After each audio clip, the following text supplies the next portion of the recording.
Guys, kuha po tayo ng mga damo guys kasi ang dami na talaga guys.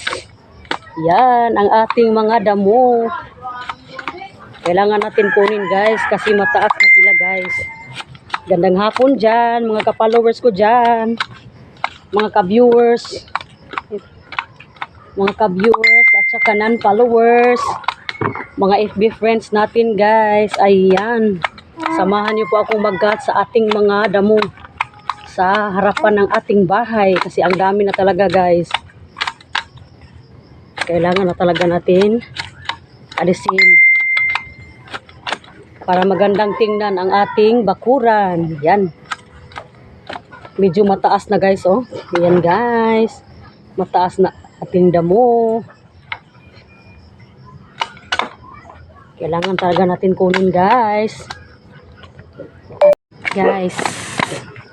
Kasi hindi pa natin natapos ang pagkat ng ating mga damo. Ang dami na talaga guys oh. Kailangan talaga natin alisin. Para magandang tingnan ang ating paligid. Medyo mataas na talaga guys ang ating mga damo sa bakuran. Yan guys. Medyo matagal na to. Hindi na natin nakuha guys ang ating mga damo sa bakuran. Ayan guys. Dami talaga guys oh. Daming mga damo dito sa harapan nating bahay. Gandang hapon dyan. Sa mga lahat nating mga ka-FB friends. Samahan niyo po akong mag-cut sa ating mga damo. Nandito sa ating harapan ng bahay. Yan. Para magandang tingnan ang ating bakuran.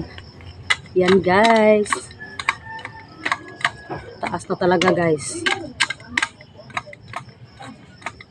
Hello dyan sa mga viewers. Medyo malapit ng madilim na kalangitan. Yan guys.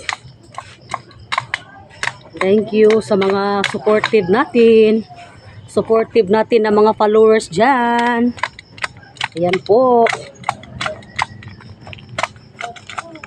Enjoy lang po tayo sa pagkat ng ating mga damo sa bakuran. Para at least malinis ang ating bakuran guys. Ayan guys, oh, medyo taas na talaga guys, oh. Ang ating mga damo sa bakuran guys. Yan. Sa mga solid supportive natin.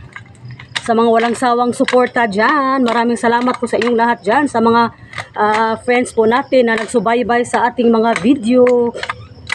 Ayan guys.